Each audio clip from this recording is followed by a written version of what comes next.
Bonjour à tous et bienvenue sur la chaîne, j'espère que vous allez tous très bien. Donc je vais vous montrer un tarot auto-édité qui a comme thème Ganesh.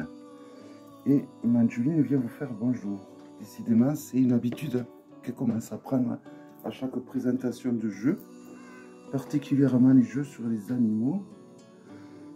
Le pur hasard, je sais pas, voilà, dis bonjour aux abonnés Manjuline. Bon.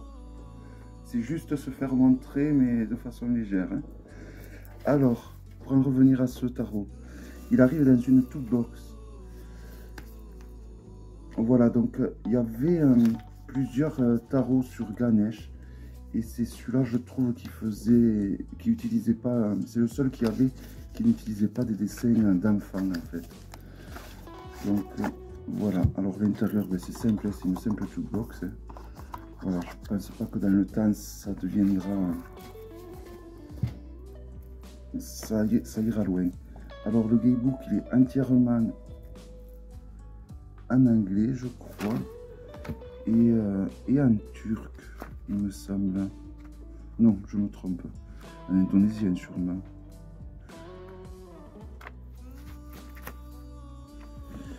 Il n'est pas du tout en anglais. Il est... je pense qu'il est... ouais, que c'est de l'indonésien, je ne suis pas trop sûr. Voilà, donc... si quelqu'un connaît l'écriture, toujours est-il qu'il y a 59 pages avec des annotations à la fin pour pouvoir noter nos ressentis. Voilà, donc je peux pas trop m'exprimer sur le sujet. Hein. Bon, je trouve que quand même il n'y a pas grand chose, hein, si on regarde vite fait. Les arcanes. Alors, il y a des arcanes de protection de chaque côté. Donc, il s'appelle The Aguri on the Changing Point. Et c'est de Ganesha Tarot Arb. Bon, je sais pas, voici la carte titre. C'est le titre que je mettrai pour le nom de la vidéo.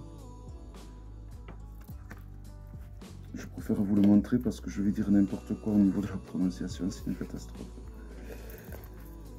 Les cartes, elles sont de qualité plutôt bonne. Elles sont de bonne qualité. Voici le dos, qui est discret.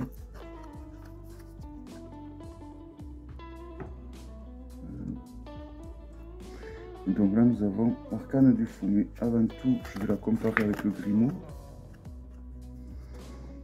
Donc c'est un peu plus large. Hein. Un peu plus large que le Grimoire. Et la hauteur est à peu près identique. Donc voici le fou.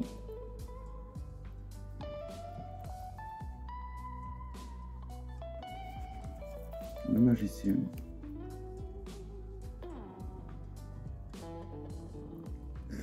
Ça fait 4 fois que je recommence la vidéo à cause d'elle. 4 fois.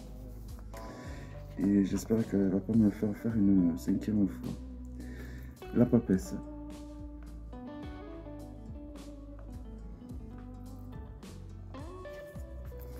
L'impératrice.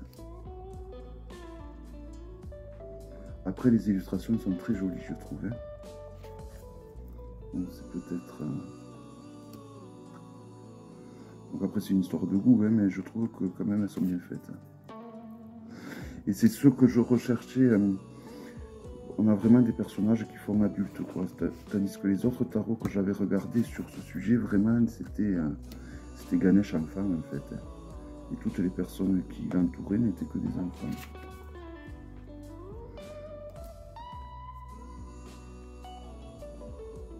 Ça, c'est le chariot.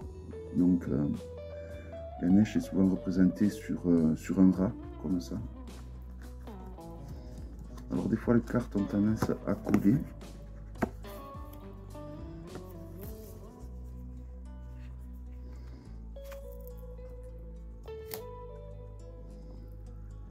Donc après, on a le nom traditionnel en dessous. Hein.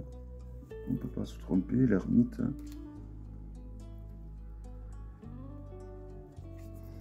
La roue de fortune.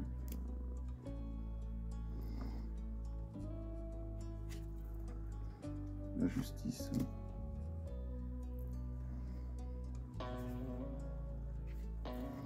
Le pendu.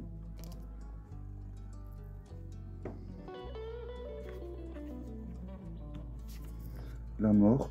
J'avais eu de ces dessinateurs, de ces artistes, j'avais eu un tarot sur les félins par le passé. La tempérance, je le mettrai à la fin de vidéo comme vidéo à pouvoir regarder. Je ne l'ai pas gardé le tarot sur les félins. Il était vraiment de moins bonne qualité au niveau du papier des cartes que celui-ci. Et même graphiquement, il est beaucoup mieux dessiné, je trouve. Enfin, ce genre d'illustration me correspond davantage.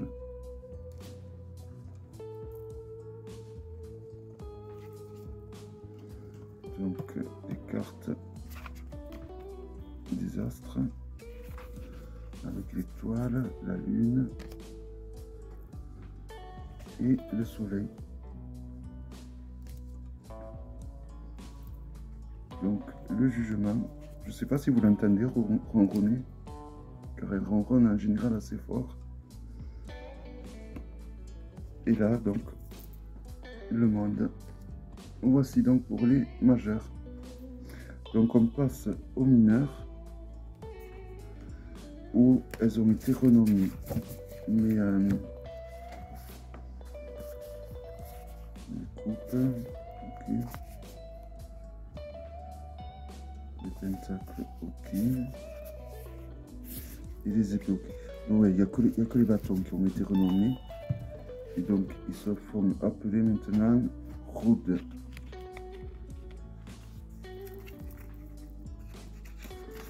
Voilà, donc, voici donc la tour des bâtons, donc Rood, l'as, Rood, tout, Rood. Et vous avez donc de toute façon de vrais bâtons qui sont dessinés juste en dessous de l'illustration. Donc on ne peut vraiment pas se tromper, vous voyez. Vous avez donc le nombre de bâtons qui est dessiné.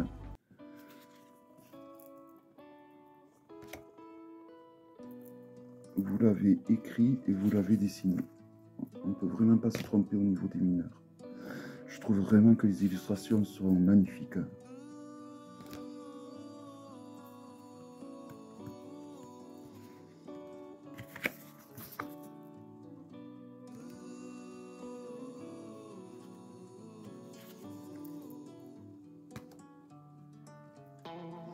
Alors après, c'est sûr, il y a beaucoup de Ganesh. Hein. Ils auraient peut-être pu parce que mettre un peu plus de personnages de la religion hindoue, parce que c'est vraiment une religion vaste avec beaucoup de divinités. Donc c'est vrai qu'il aurait pu avoir un choix un peu plus varié au niveau des divinités. Mais bon, ça se veut être un tarot exclusivement sur Ganesh, donc ça peut se comprendre aussi. Alors les personnages de cour ont une nomination normale, donc page, cavalier, reine et roi. Hein.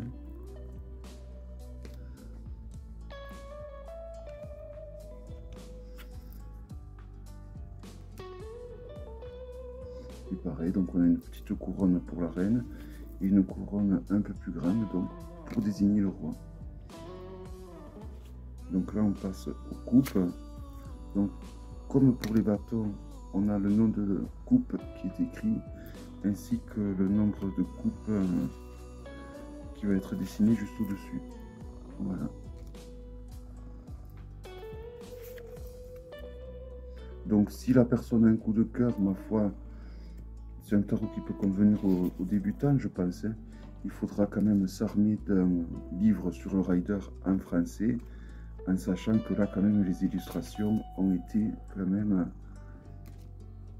un peu détournées du rider lambda.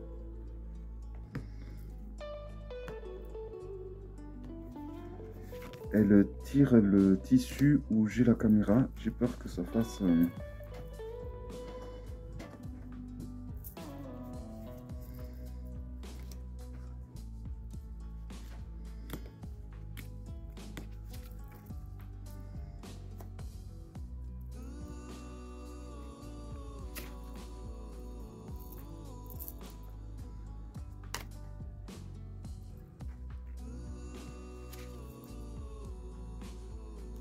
le 10 de coupe. page, le cavalier, la reine et le roi. Donc c'est des cartes également, ces arcanes, il va falloir les mélanger au début assez souvent pour que le jeu se fasse, hein, parce qu'elles ont du mal à... Elles restent un petit peu collées. Et alors ça s'en va avec le temps à force de les mélanger. Là, nous sommes dans la série des pentacles. Toujours pareil, vous avez le nom pentacle écrit ainsi que le nombre de pentacles juste en dessus. Donc on peut vraiment pas se tromper. C'est pour ça que je dis que c'est un tarot qui peut faire à un débutant. Bon, même si on s'éloigne un peu du rider.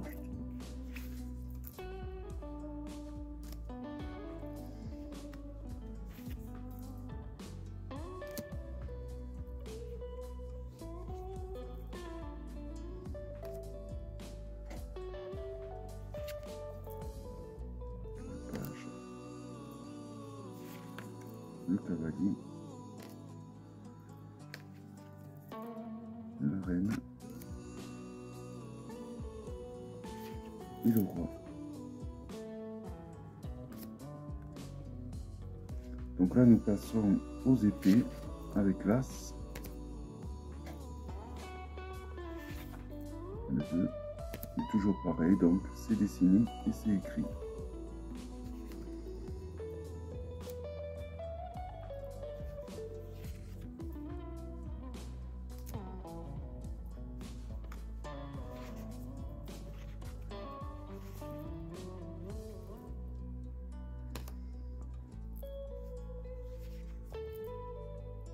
Le 6 d'épée,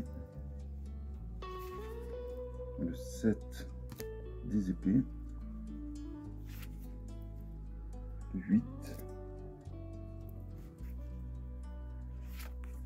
Donc vous voyez, on s'éloigne un peu du rider classique, hein.